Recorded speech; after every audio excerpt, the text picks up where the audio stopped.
Welcome to the Amplified Podcast Reloaded.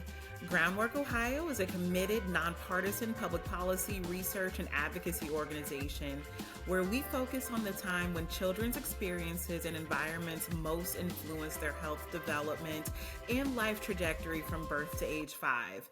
Our vision, that Ohio is the best place to be a young child, and every child has the opportunity to reach their full potential.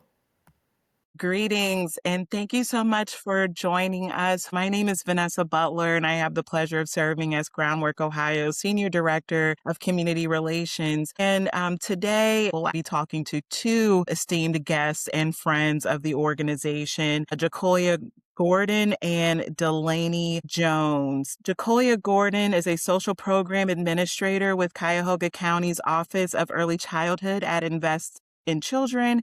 She provides strategic leadership and oversight for a portfolio of child-serving programs that address the social, emotional, and behavioral needs of young children, including infant and early childhood mental health, special needs child care, child fatality review, and additional workforce initiatives.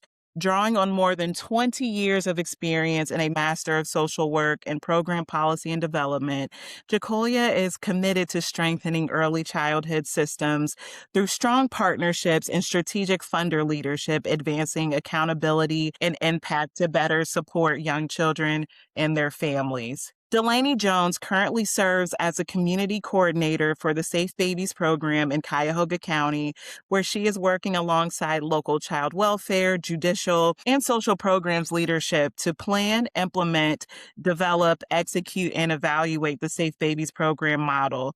She is a graduate of the Mandel School of Applied Social Sciences, where she studied community practice for social change. Delaney's professional and educational background focused in the area of young child and family well-being intertwines a micro-level study and practice in the areas of child behavior, family dynamics, and trauma, with a macro-level focus on practice involving policy and program development. Jakolya, Delaney, thank you so much for joining me. Thank you for having us. So as a practice for all of our podcast guests, we ask each and every person this one fundamental question, and that is, what is your why? And when was the moment you decided to be a champion in the infant and early childhood mental health space? So this is one of my favorite questions, Vanessa, because it takes me back to where it all started for me. I really believe that most people who do this work come to it for one of two reasons. It's either rooted in their own lived experience, or it just comes from a real desire to help people. And for me, honestly, it's both. I am a licensed social worker with over 20 plus years in the field, and I haven't always worked directly in the IECMH space, but I've always been a champion for children and families. Earlier at the start of my career, I worked more with adolescents through adjacent programs, but for me, the thread has always been the same, and that is meeting families where they are. Vanessa, I have seen what happens when systems fail to show up for families and the impact that has on our little ones. Equally so, I have also been very, very fortunate to see the other side when families get the support they need. This is when you see the smiles and you really begin to see that families are flourishing. Yeah. So now, being in the IECMH space, I feel like I'm able to bring everything that I learned over the 20 plus years into the work that supports our little ones much earlier. And I like the key word of saying earlier, before challenges escalate, because I really believe that is where we have the greatest opportunity to change outcomes. Jakolya, that is so good. And thank you so much for getting us started in that just really grounded way. What I hear is communities and systems being more proactive and leading from that vantage point. So thank you for sharing. Delaney, what about you? Yeah, that was awesome, Jakolya. I'm going to echo a lot of what you said because I completely agree. What's funny is I did not even know of the field of infant and early childhood mental health until I started this position, which I think just speaks to because my background is in social work as well. I think it just speaks to our need to market this better and recruit people into the workforce for this work. But yeah, I was not familiar with the field of infant and early childhood mental health until I started this current role. And it makes so much sense to me. I think I've always been really interested and focused on prevention. I think of the like river analogy of you're seeing fish dying and washing up on shore. You could gather up all of the fish downstream, or you could go upstream to see like what's actually happening to the fish. That's right. That's the analogy that I think of a lot. And I think that starting early, starting when children are young, we have the best opportunity to set them on a healthy trajectory for the rest of their lives. Similarly to what Jakolya said, I also kind of unfortunately have seen the really negative impacts of what happens when we don't get this right. Mm-hmm. The program that I coordinate, it kind of operates at the intersection of child welfare and infant and early childhood mental health. So we work with families with young kids that are involved in the child welfare system. We're kind of helping to bridge the connection between the child welfare system and infant early childhood mental health, as well as just helping to infuse the infant early childhood mental health knowledge and brain development science into these systems. So I've seen what happens when these systems don't understand the significance of brain development in the early years or the significance of early attachment relationships. So when we are operating off of outdated kind of assumptions like that babies don't form memories, so they won't remember, then we're drastically underestimating the impact to the child's development of decisions like removal and foster care, and even smaller decisions like how often a child should be able to visit with their birth parent when they're in foster care. So yeah, what happens during those ages 0 to 3, it's really setting the framework for the rest of these children's lives. It's really important that we get it right, or we will end up paying for that later on when these kids grow up and they become teenagers and adults that have mental health challenges. We pay Absolutely. for it later on if we don't invest earlier. Thanks, Delaney. You actually kind of touched on the second question of just why it is so critical to understand IECMH during the first few years. But can you just break down for our guests, like when we talk about the infant and early childhood mental health space, what does that actually mean? Yeah, I think it's kind of a misleading term. I think it's funny because sometimes when I do trainings on infant early childhood mental health, one of the questions that I like to ask at the beginning of the training is like, when you hear that term, what comes to your mind? And people sometimes are thrown off by it. And I think they're maybe picturing like a baby in like a psychiatry office, like sitting in a psychiatry. That's not what this is at all. It's really just based in the brain development science and the understanding that the human brain's the only major organ that's not fully formed at birth. The brain is literally continuing to build after birth. I think the stat is like the newborn brain, I think, doubles in size in the first year. So the experience that the child is having in those first couple of years of life, that is what is literally shaping the infrastructure of their brain. The experiences that the infant has, they form those new like neural pathways and connections, and those experiences that are reinforced, so those types of experiences that the infant has over and over, those neural pathways become more solid and well-established neural pathways, and vice versa. Experiences that, don't continue or aren't sustained, those neural pathways will kind of shed off over time.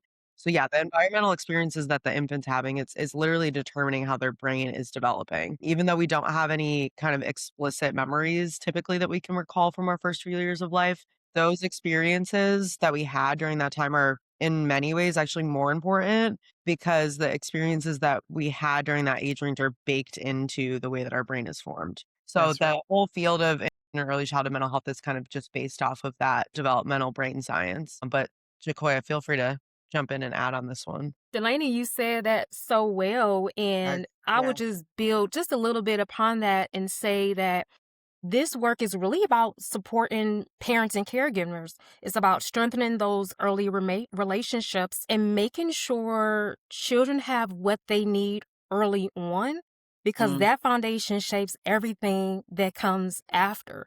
And it's really about trying to get through this narrative that there's a biggest misunderstanding is that mental health doesn't apply to babies. And that's not true. And like Delaney said, when we talk about infant and early childhood mental health, we're not talking about a baby sitting on the couch in therapy. That is exactly. not what this is. This is about supporting those early relationships. You brought up the notion, Jakoya, or rather the importance of providing this necessary support for parents and caregivers. I'm curious, from a systems perspective, how does a community and region like Cuyahoga County begin to build early childhood mental health support into its infrastructure and making it as holistic pertaining to the parents and caregivers involved as well as the babies and young children? Ooh, I love a good history question. Yes. I will spare you the full history lesson because the history goes deep with Invest in Children, but I will say that Invest in Children was established in 1999. So we're not the new kids on the block. Mhm. And this work didn't happen overnight. It's been built over time through intentional investments and strategic partnerships. So in order to create this infrastructure, we really have grown and evolved. We started off with classroom-based consultation, and then we moved into something more comprehensive, such as home-based services. And then we added services like infant massage for parents and caregivers. And more recently, we have added parent and caregiver groups, which is all about empowering families and building confidence in those early relationships. So when you look at the range of services that we offer for IECMH here in Cuyahoga County, it really comes from listening to families and being intentional about meeting their needs Yeah. in different ways. And to be very transparent with you, that kind of growth just doesn't happen by accident. And what has made that possible for us is having a combination of shared purpose and intentional investment. And Yes. if we're going to be serious about supporting our little ones, our youngest children, then we have to be intentional. And that means aligning funding, strengthening partnerships, embedding IECMH into how we show up and support our families. And what's unique to Invest in Children is that our funding fills in the gaps where Medicaid, private insurance, and even commercial insurance doesn't always cover services. And that's huge that I really want to underscore because it's so important that families get the care they need when they need it. Absolutely. Yeah, and building on that, Jakoya, I think you spoke to this, but I think Cuyahoga County is the only county in Ohio that has an Office of Early Childhood. Is that Correct. still Yes. correct? Yeah, and so the fact that Cuyahoga County does have this office and is investing in these services just shows, the commitment that we had made to investing money and resources into this. And I think going back to your original question, Vanessa, when systems are working well for young children and their mental health, we are investing money and resources in making sure babies and toddlers have good, solid, healthy, developmentally healthy environments when they're little. Money invested in making sure that babies have what they need for healthy brain development, it actually means that we're going to save a lot of money that we then end up spending for that same human being later in their life to intervene when they start to have educational, medical, social problems. Kind of going back to your original question, I think when these systems are working well, we're investing in these things to make sure that babies do have what they need. And the office, Cuyahoga County's Invest in Children Office of Early Childhood is a great example of how we can do something like that. Thank you so much, Delaney, for centering us back on what what does it actually look like and feel like when systems are working well. I do want to pivot slightly, Delaney, and just ask you, about your experiences when you're often walking alongside families during vulnerable moments. What are some of the most pressing challenges you're seeing that connect directly to IECMH needs? Yeah, that's a good question. Unfortunately, I would have to say like poverty and basic needs. In almost all, if not all of the families that we have worked with where there's a case of suspected or confirmed abuse or neglect of a young child, poverty and financial hardship and trauma histories are almost always like these huge underlying factors that led us to whatever the current safety situation is at hand. So yeah, unfortunately, families are struggling. We with a lot of single moms and families and just trying to make ends meet. The city of Cleveland, I'm pretty sure it's pretty consistently nearly half of children in the city live below the federal poverty line. Half of our children in the city are living in poverty. It's crazy. Raising a young child is hard no matter what, but imagine trying to do it as a single mom or a single dad without stable and safe housing, without a car, so you can't get anywhere, without the income to meet your child's basic needs. And the Yes. systems that we have set up in response to those problems are very difficult to navigate and to access, mainly by design sometimes. So I'm a full-time social worker, and sometimes I can't figure out how to get families what they need. So because of this, we're unfortunately setting children up for failure in some ways. And so I think a lot of the challenges that we see working with families kind of boils down to that. Thanks, Delaney. And this goes into the next question for Jakolya. When you hear of experiences that families are facing, how do you begin to translate those needs into system level solutions? So at Invest in Children, Vanessa, we wear multiple hats, and that includes being a funder, a convener, and also a collaborator across the IECMH system. And so we don't try to do everything. We're really focused on where we can add the most value. So Okay. our role is about listening to our community partners, our providers, as well as to families. So we serve as a listening ear and a thought partner, but we do not stop there. We take what we are hearing, we connect the dots, and then we translate that into action at the system level. So we're focused on understanding where families are getting stuck, where the gaps and barriers are, and what's really getting in the way of them trying to get their needs met. So, for an example, and I know Delaney can speak to this, we were hearing about families experiencing high levels of trauma while also facing long wait lists for services. That became a call to action. So we expanded our workforce capacity by training more clinicians in CPP, which is child parent psychotherapy. This immediately opened the door to get more families access to services, especially our families with higher levels of need. And that is exactly what led to the IECMH Funders Task Force, which really came out of the needs and gaps we were seeing in our community here in Cuyahoga County. We were able to bring partners together and respond in a more coordinated way, using shared strategies to strengthen services for children birth to 5 here in Cuyahoga County. So to your question, it's really about taking what we are hearing and using it to drive decisions that really strengthen the overall system. It's about moving the needle. Absolutely. Absolutely. Delaney, do you have any thoughts on that? I'm just really echoing what Jakolya said, and that is such a great example. The way that Invest in Children responded to what they were hearing as a need in the community and responded with providing more resources and investment to that so that we could expand our capacity to provide child parent psychotherapy as a service. I think that's a great example of like really listening and seeing what the community needs and responding.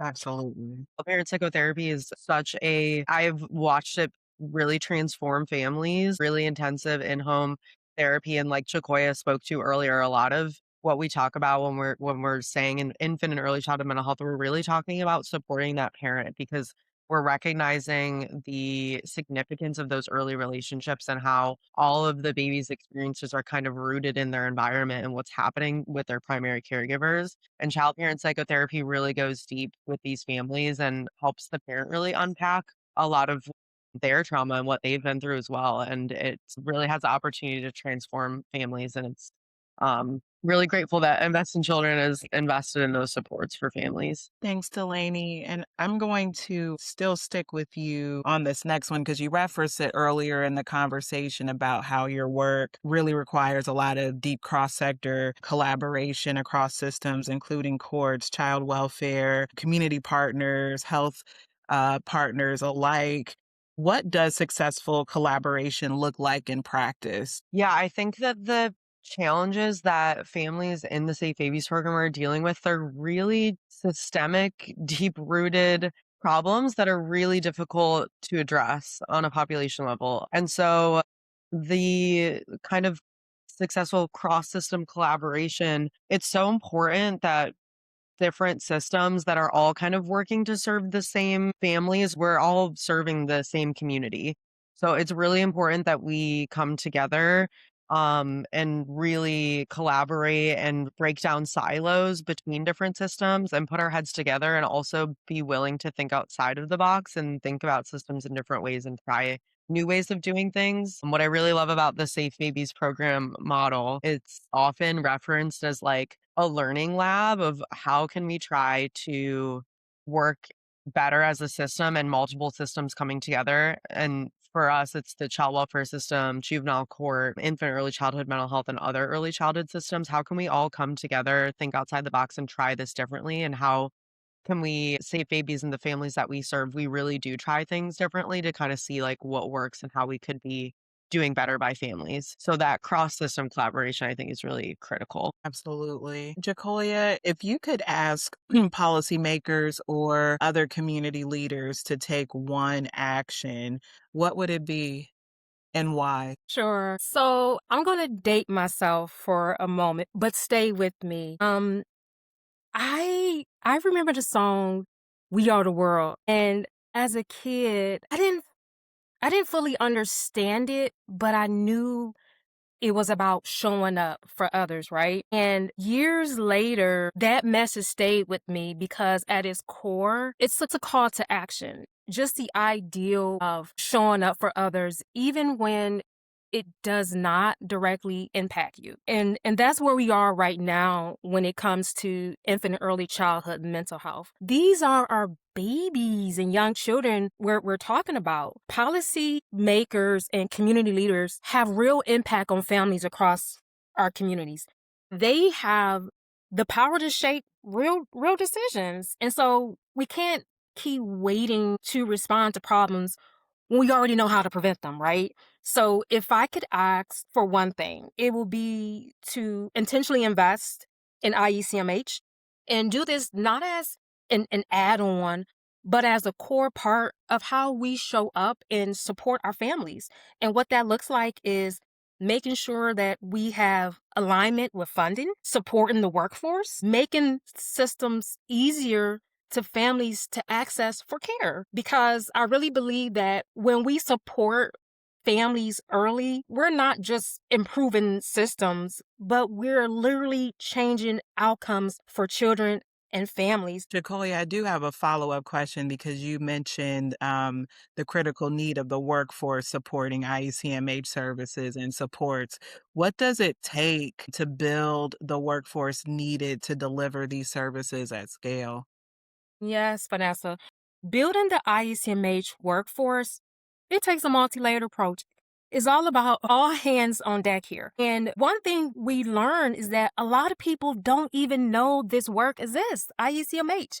And that's where the challenge starts. And that's the narrative we have to change. So when we talk about building the IECMH workforce, it starts with awareness, making sure people know this work exists, helping them see a clear path into this work, and helping people understand that working with young children and families is specialized work and it requires a different set of skills. Another piece I really want to underscore is training because it's critical. IECMH isn't traditional therapy. And again, as stated earlier, this is not about a baby sitting on a couch in therapy. It requires understanding of early development, relationships, and how trauma shows up in our very, very little ones. But training alone isn't enough.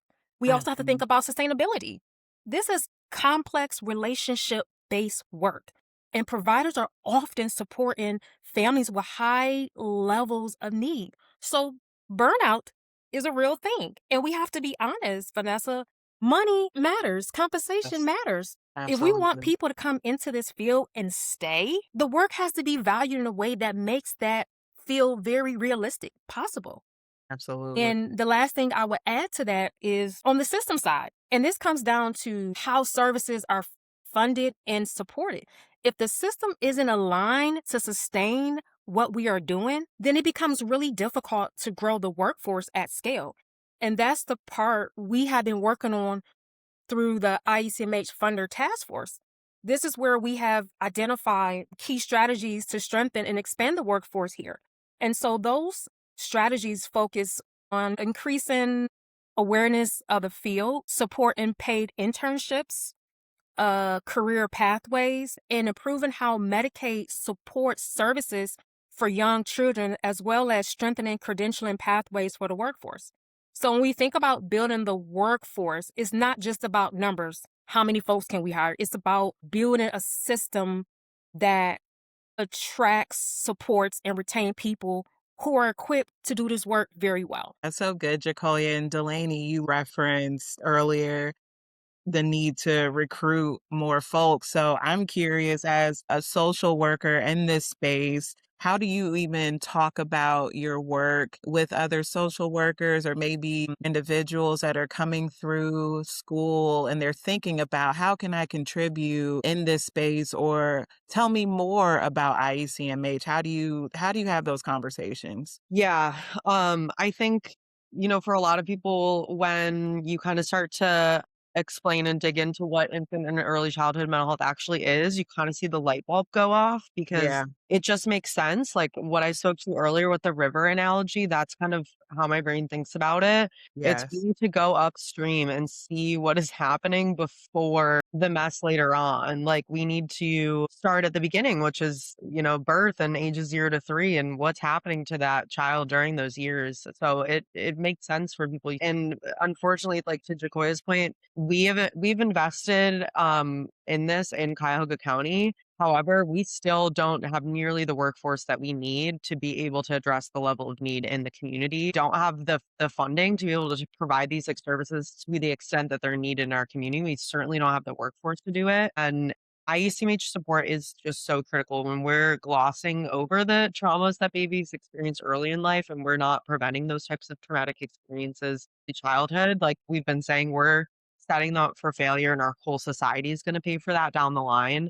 Really important to invest early on. I appreciate both of your candor and just transparency about how these systems work and the challenges and the gaps, but also what it could look like when that collaboration is true in form. We do every podcast episode with one question. So I would like the both of you to answer. And it's simply to please describe a scene from your vision of the future for Ohio's youngest children and their caregivers. Jakolya, you want to start us off? So recently, we went through a strategic planning process, and one of the things that came out of that was a shared vision that was stated that all children are happy, healthy, and thriving. And I 100% agree with that.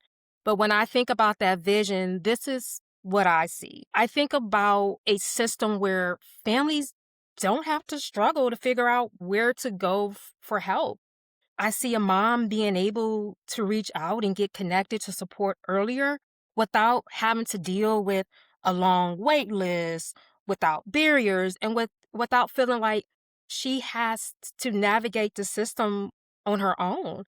I see our little ones being supported in environments where their emotional and developmental needs are understood and responded to early before challenges grow into something that's much more complex. I see a workforce that is strong, supported, and reflective of the communities they serve because cultural representation does matter to me.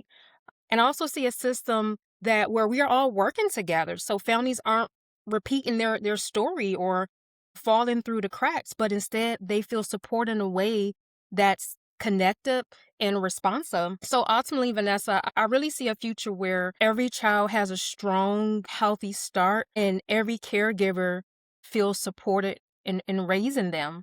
And for me, that's what success looks like. Thanks, Jakolya. What about you, Delaney? Yeah, that was beautifully said, Jakoya. I completely agree. And I think for me, when you ask that question, I'm picturing a state where all of our communities are viewing ourselves really as communities. Hmm. We're taking care of each other and taking care of each other's children. I think if there are children in our community that are struggling, it's the responsibility of all of us to come together to address and really thinking about ourselves as a community that wants to set all children up for success. Because if all of the children are in our community have what they need to thrive, then we're all going to win. Absolutely. It truly takes a village, right? Mm-hmm. Well, I want to thank Jakolya Gordon and Delaney Jones so much for joining us for this very critical and timely conversation again as we be reflective on Child Abuse Prevention Awareness Month. Please remember, if you care for or love a young child in Ohio, you are an expert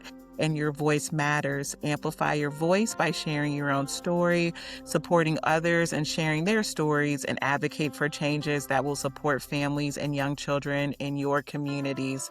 Thank you once again, and until next time.